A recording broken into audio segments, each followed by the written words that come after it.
Hey guys, so glad that you could be here with us today for our daily devotional. In our walk with God, I think one of the most important things that we should always make sure we have is a right view and a right understanding of who He is. That's really a foundation in our faith. Obviously, if we're going to worship God correctly, we need to truly know who we are worshiping. And it was about a year or so ago that I was reading through the Psalms, and I came across this particular passage that made me see God in a totally new way, but in a way that I think is more correct and more accurate than I had ever seen Him before. And this passage comes out of Psalm 89, where the psalmist says, "For who in all of heaven can compare with the Lord? What mightiest angel is anything like the Lord? The highest angelic powers stand in awe of God. He is far more awesome than all who surround His throne."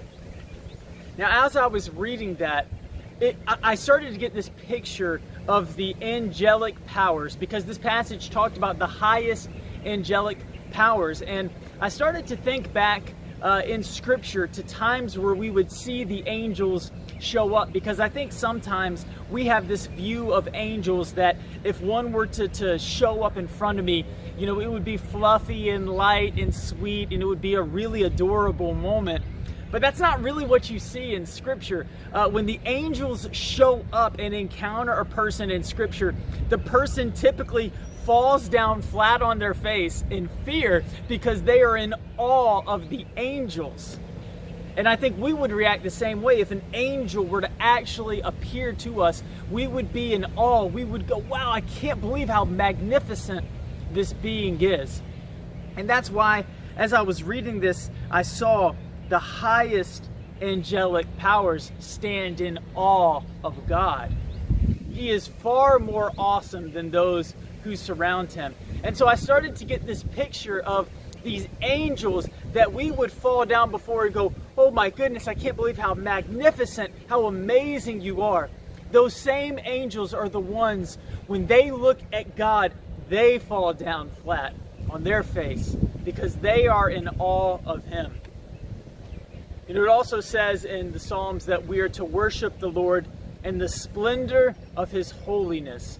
Those words are really important, splendor and holiness. Splendor means the magnificence, and holy means set apart. It means that God, when we say God is holy, He is totally set apart from everything else. He is totally different. He is totally other than. And we are told to worship the Lord in the magnificence of how set apart He is. The gap is much greater than we could ever anticipate or imagine. And I just pray that you'll take some time to meditate on this, that it's not us and then the angels and then God's a little bit above that. It's us, the angels, and God is infinitely above that. He is far more awesome than all who surround Him. And every time the angels look at Him, all they can say is, holy, holy, holy. They've never seen Him like that, and they're amazed. And I pray that we will have that same amazement in our walk with God when we gain this correct understanding of who He is. God bless you. I hope that you enjoy spending some time with the Lord today, and that you get a clearer picture of Him than you've ever had before. Have a great day.